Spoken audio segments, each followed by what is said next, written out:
でんでよ。また魔界に住む気はないか。これで快適に住めるはずだ。残念ですが、私には地球での役割があります。お前さんもか？まあな。でもナメック星をなくし流浪の民となっているナメック人の皆さんに話してみますよ。きっと喜んでもらえると思います。そうか、そりゃいい。楽しみにして待っておるよ。 Dragon Ball Daima has ended. And it kind of ended on a bittersweet note, as this is the end of Toriyama's Dragon Ball. Anything that continues from here on out will be without Toriyama. So, what do I think about Dragon Ball Daima? I mean, in the past 24 hours, the internet has been all over the place because the show does kind of end with a lot of unanswered questions. I mean, so we're going to get into it. I want to talk about the things I loved. I want to talk about some of the things maybe I didn't like so much about it. And of course, I want to hear from you guys what you guys think about Daima. I mean, I've read a lot of nasty things online, so let's try to keep it civil in the comments.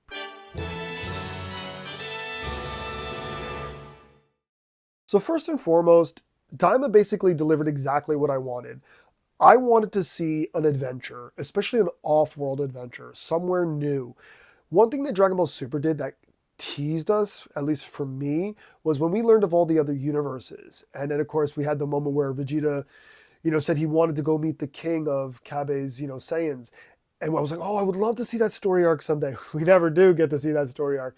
So I always wanted to see more, other worlds. It's something that I think the early episodes of Dragon Ball GT did well, was going out into space and having adventures. And I think that was something I was really intrigued by. Then when we get the synopsis of what Daima's going to be about before it aired, and they're like, we're going to the demon world where Dabra is from. We're like, whoa. As a kid, when I first, learned of Dabra and the demon world, I was just like, that's awesome. I mean, of course, Dabra's design looked cool, even though he was a bit of a chode. The point is that the idea of a world like a demon world, what could that be like? And I had always wanted to see that. On top of that, I love the inclusion of Kaioshin. I think they just say Shin in the Funimation, I'm not sure. But Kaioshin-sama, basically, I always loved his design. Obviously, the mohawk, all that's cool. And he was always an intriguing character. So learning much more about his character was another bonus for me, that he also comes from this world. In addition to Kaioshin and, the Daima world itself, just think about how much backstory we got. I mean, we got backstory on the Namekians, their origin. Of course, as I said, Kaioshin as well as Dabra and his father, that was pretty cool. Learning about the Majin origins, I guess you could say, and who created Buu for real, as well as the Saibai-Man origins. I mean, this was some crazy stuff I never thought we would learn the origins of. I mean, not that it was necessary, but just some really cool stuff.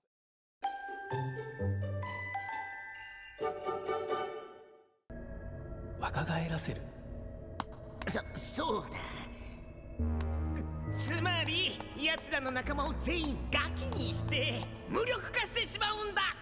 おお、なるほど。力を大きく減らしてしまうんですね。そういうことだ。Let's talk a little bit about the newer characters introduced in Daima. We're not going to get too in depth here, but I want to start right at the top with the first two characters we meet, Goma and Degasu. They are the primary antagonists of the series. Goma is this tiny little guy who has aspirations of becoming the king of the demon world. Upon seeing that Dabra has been recently killed by Majin Buu, now it's his chance to do it. His, I guess you could say, first in command is Degasu. He is the younger brother of Kaioshin. We then also meet the older sister, Dr. Arenisu, who's right there behind me. Let's wait with her. Now, with Goma, we can get right to the ending. Spoilers are not an issue here. So Goma basically is a comedy character. He's basically there for the laughs. He's not meant to be taken seriously. Even when he gets the third eye, he's not meant to be taken seriously. He's a funny character. That's why he's drawn the way he is, this tiny little runt. He's not meant to be anything menacing. Degasu, on the other hand, is just a lackey. Just basically, I would say even worse than Zarban or Dodoria. He's just basically whatever Goma says, he's like, yes, yes, yes, yes, master. So personally, I feel that the antagonists of the series weren't terrifying. But as we get through this video, you're going to see that I never feel that was the intention of this series. It was never meant to be serious. I think a lot of us out there should already see that this was not meant to be a serious series. But anyway, those two characters aside, let's move on to Glorio and Pansy. These are the new protagonists of the series, or at least we think so in the beginning. They're the ones, Glorio especially, right from the get-go, is the ones who is able to get Goku and friends to Daima. And then they meet Pansy along the way. She joins them. She's a fine character. She's very simple. I think, she's this cute little girl, but they give her kind of like a very strong will, so she's, standing side by side with them and helping them on their adventures. So just a decent, side character to help them get through this new world that they don't know. Glorio, pretty early on, we learn that Glorio is possibly a bad guy. He's working for Dr. Arinisu, and she has her own aspirations to get the Dragon Balls, and she wants Goku and them to help get the Dragon Balls so she can take them from him. And therefore, Glorio is a bad guy, we think. Okay. Personally, I saw the big, I guess you could say, turn coming a mile away. I think all of us expected when it came down to the end, he would, go with them. But it's not that that's bad writing. I don't think so at all. I think it's instead good writing, because it was not meant to make us go, oh no. It was meant to make us go, yeah, he spent all that time with Goku and them and he got attached, seeing their personalities and who they were. So I think that it was actually well handled, and I saw that coming. As soon as he, summoned the demon world Paronga, that's exactly what I thought he was going to do. あんたナメク人だろ? ここに住んでんのか? Dragon Ball. Next, let's talk about Neva. So I think like all fans, right when you first meet him, we're all kind of like, what? The dude's able to summon the stoned form of the Dragon Balls, reactivate them so you can make a wish right away. It's pretty powerful stuff right there. Then we learn the big truth bomb right there, that all Namekians come from the demon world. And it makes sense. Piccolo Daimao was the great demon king Piccolo. He's the first Namekian we see in the series. And he was referred to as a demon. Kind of makes sense. All the people from that world have the pointy ears. So I really like Toriyama doing this. It gives so much more depth to the Namekians. Furthermore, going that Neva created the original Dragon Balls in that world, which when you get to Super, you learn that the Namekians, had a shard of the Super Dragon Balls and then thus created the Mortal Realm Dragon Balls, I guess you could call it. And I think that's just really good stuff, really good writing. So Neva himself starts out as possibly villainous, helping Goma. Then when Goku and gang meet him, especially Piccolo, it's sad. Because we see what looks like Planet Namek, right? Where all the houses, the buildings, how everything there looks. And you can see that the Namekians who left that world modeled their planet after that, their home. But he's all alone. And you could just say, wow, this guy just lives in exile all alone here. It's pretty lonely, man. And he joins Goku and them. And of course, we're all thinking he has an ulterior motive. Maybe we can't trust him. But as the adventure goes on, he grows and, he's part of the crew. And we see that he's not bad. So then you say, well, why did he help Goma in the first place? My personal theory is he knew that Goku and them would come along after he turned small. And I think he just, in my personal opinion, that he knew that was going to happen and therefore wanted Goku and them to come liberate their home. And in the end, we can see it works, because their whole world becomes more peaceful after that. And thanks to Goku and them. So I really do think that he is such a powerful character with lots of premonition probably, and he just saw that by helping Goma make that wish, that they would come to that world and just save the world. So that's just my personal feeling about Neva. Finally, I want to talk about Dr. Arinus, Marba, and the Majin Ku and Du. Cut, do it over. Finally, I want to talk about Dr. Arinus, Marba, Majin Ku, and Majin Du. What is there to be said about these characters? I wish we had more with her, as well as Marba, because they're awesome. Hell, I wish we had more with all these characters. But she's an intriguing character. She is definitely a villainous kind of character, but not super evil. She's not cold-blooded, I guess you could say. She's definitely, very selfish. She wants things for herself. Her whole motivation is to use the Dragon Balls to become the king of the demon world, and by using the Dragon Balls, she feels that it would give her enough power that people couldn't challenge her, because at the end of the series, she says, by just taking the mantle, people would come challenge her and try to take the throne from her. So that's what she felt. Now, Marba, what an awesome character. She is the true Majin. Not Babidi or Bibidi, his father. No, Marba is. And we learned that Bibidi basically came to her and had her create Majin Buu for him. So she is the real deal, the true Majin. And goddamn, I want more. Like, I think that's so cool. The whole idea of the Majin and everything, that's just really cool stuff. Then, of course, we get the creation of Majin Ku. Now, Majin Ku being created, I had a lot of expectations that did not get met. I absolutely adore Majin Ku and Do, but I thought we were going in a different direction. Like, especially when they fight and they get the Dragon Ball, we see that Ku cannot fight. He's very weak.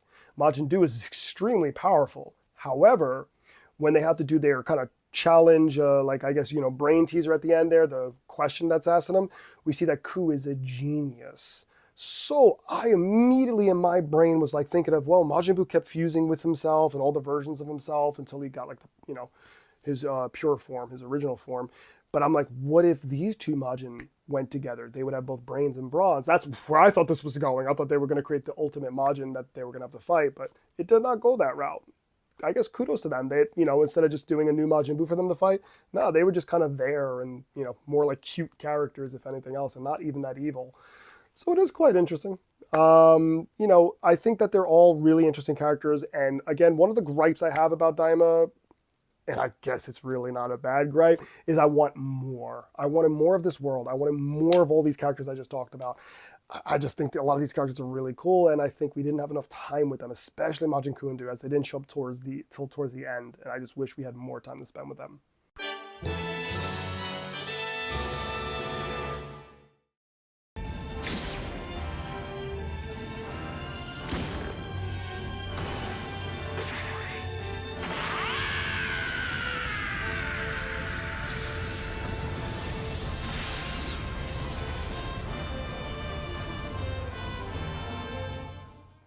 Let's talk about Super Saiyan 4. So, towards the end of the series, Goku, Vegeta, both Super Saiyan 3 cannot stop Goma with the third eye. Nobody can, not even Majin Buu. Nobody can.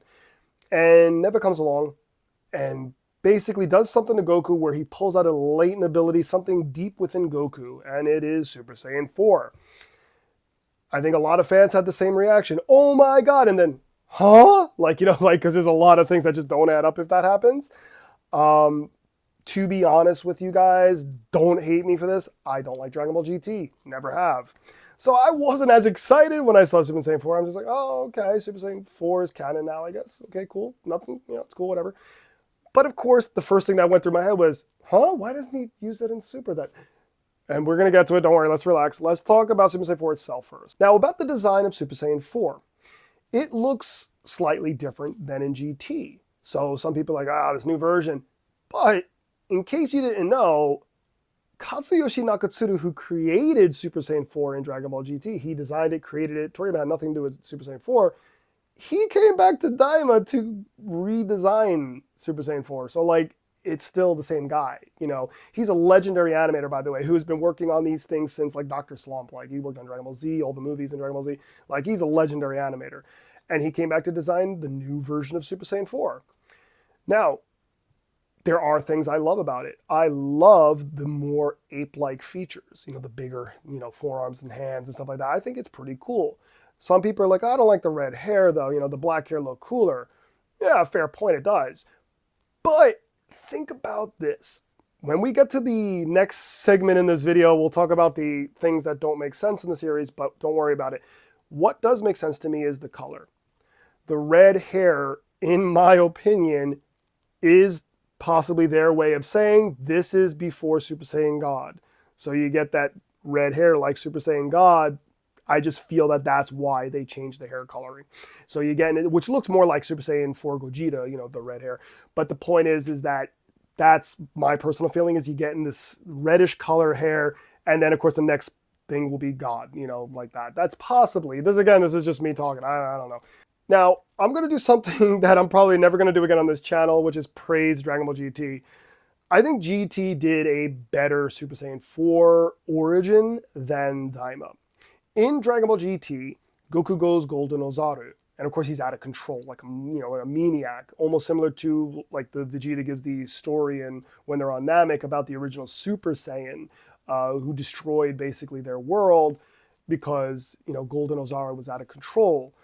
However, his granddaughter Pan is able to reach to him and get to his heart. It makes him go back down to his normal body, but harness all that immense power and thus creates like the ape-like transformation, which is why personally I never liked calling it Super Saiyan 4 back then, because it never felt like the progression of Super Saiyan 1, 2, 3. It actually had its own means of transformation, so it kind of felt like more like Super Saiyan God, like it's kind of separate thing. That's how I always felt.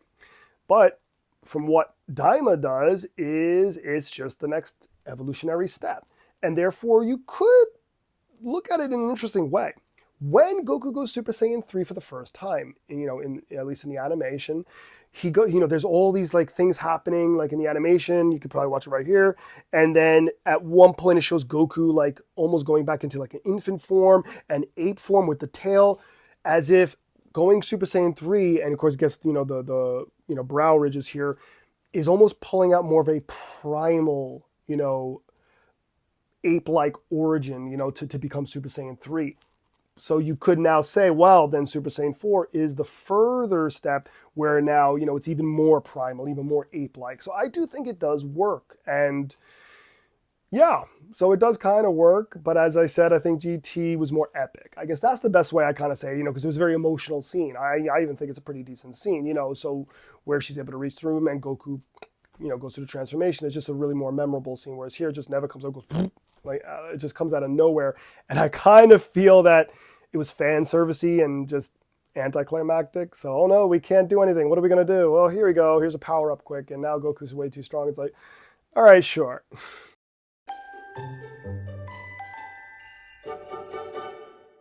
Last segment I want to talk about is breaking canon, which Daima does quite a bit of. Right in the first episode, we meet Kaioshin and Kibito, not fused. And every fan had the same reaction of, were they fused in Super? I can't remember. Because there is a scene everybody remembers, which is when Goku sees them in Dragon Ball Super, and he goes, hey, well, how do come you guys aren't fused anymore? So then we have the same exact scene happening here. For those who don't remember, in Battle of Gods and also in the early part of Dragon Ball Super, they are very much still fused in that first Beerus story arc, actually.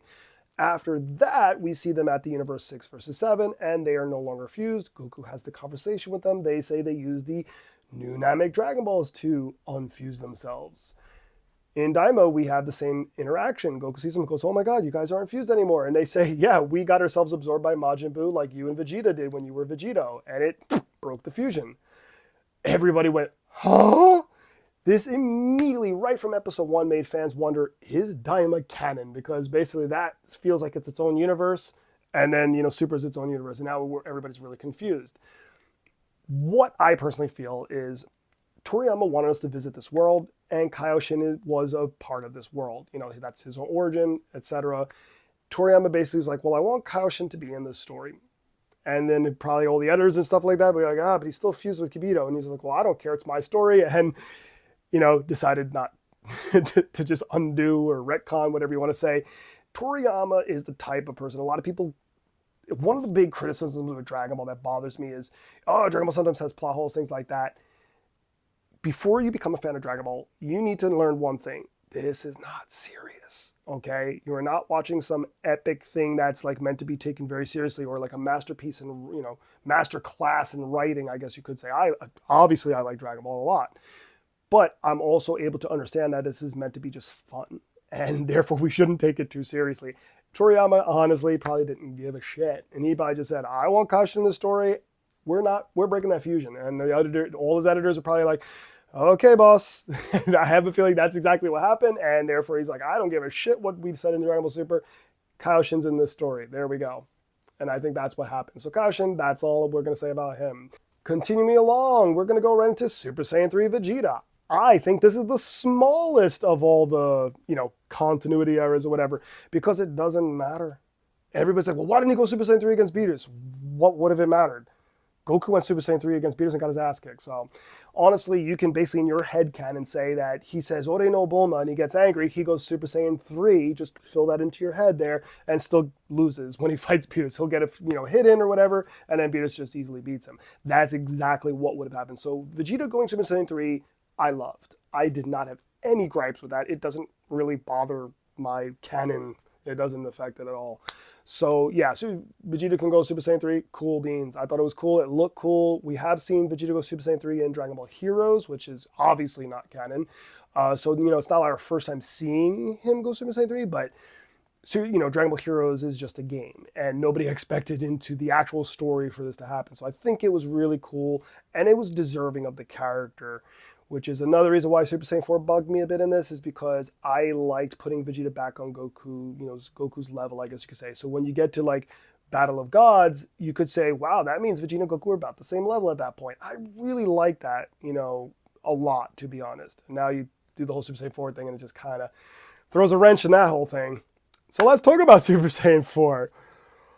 This has divided the community online. Now I'm talking about like on Twitter, X, I've been on there. I saw a few message boards and people are just being mean to each other, calling each other, stupid, beep, beep, beep, beep. I'm not gonna say all those words here, but yikes, people are just yelling at each other saying, you're an idiot, you don't understand anything. And first and foremost, let's all figure out this, let's all figure this out together.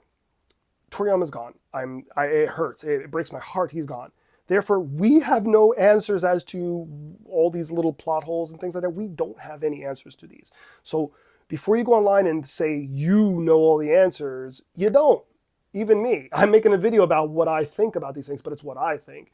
You can completely disagree and say, hey, Mike, in the comments, you say, you're an idiot. That's fine. Maybe I am.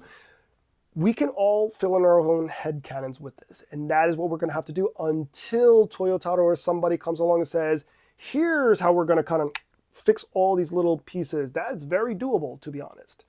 Now, Super Saiyan 4, obviously that makes less sense because you could say to yourself, there are two ways I like to think about this personally. One, Goku fights Beerus, okay? He goes, this is Super Saiyan 1, 2, 3. Maybe he went Super Saiyan 4 and then fought Beerus and Beerus still beat him because only God was what Beerus was looking to fight.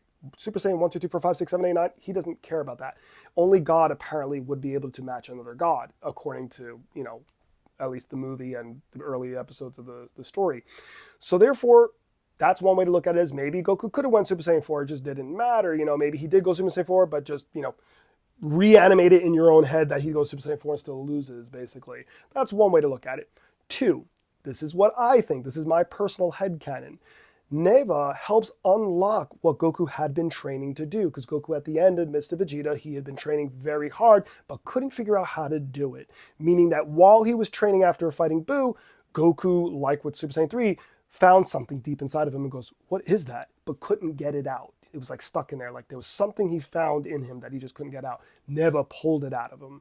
Goku then in the heat of the battle was able to do it again. This is quite similar to when he first goes Migate no Gokui, I believe you call it, Ultra Instinct.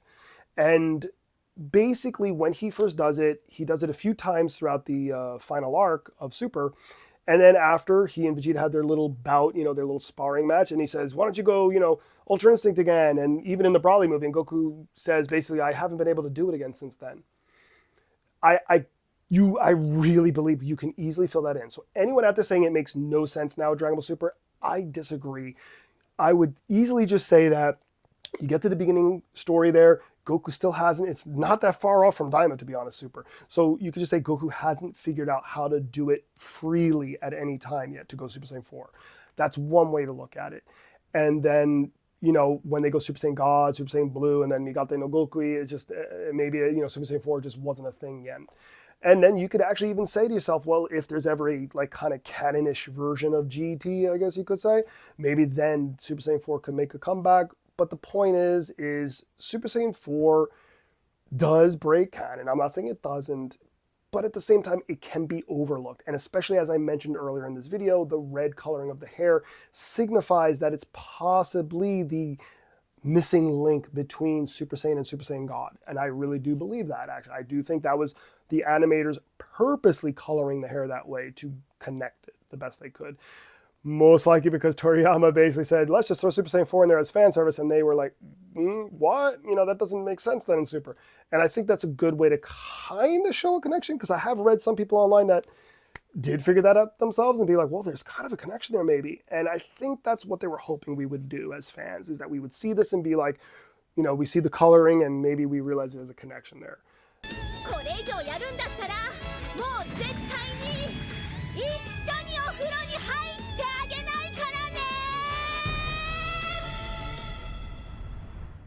Now that Daima has finished, it leaves fans wondering what comes next, and if any of these questions will be answered. A big argument I've been seeing online is whether or not Daima is considered canon. Some say it's its own timeline, while others swear it's canon. It is indeed canon. Super also broke canon by changing how the manga would have ended. 10 years of peace, Bulma having not seen Goku for 5 years. But Toriyama wanted to tell stories set in that time and didn't care. Toriyama never really cared about canon or continuity. He only ever wanted to make a fun action manga. This is why the idea of the Dragon Balls, Senzu, and many other things in the series can be considered kind of cheating loopholes or plot holes sometimes. A big battle happens, Karin just happens to be out of Senzu, despite the fact in the early sagas he had barrels of Senzu. Hell, even the opening song for Daima tells us exactly what kind of series we're about to watch. So try not to get too worked up over the retcons, and just sit back and enjoy the final work from Akira Toriyama, as it is an extremely fun adventure that opens up a whole new world of possibilities for the future of the franchise. Let me know in the comments below how you felt about Daima. If you didn't like it, that's fine too. Tell me why. Anyway, the next video will be the first episode in a brand new series I'm doing on this channel, followed by episode 3 of my Super Manga vs. Anime series. As always, like, subscribe, and share, and see you soon.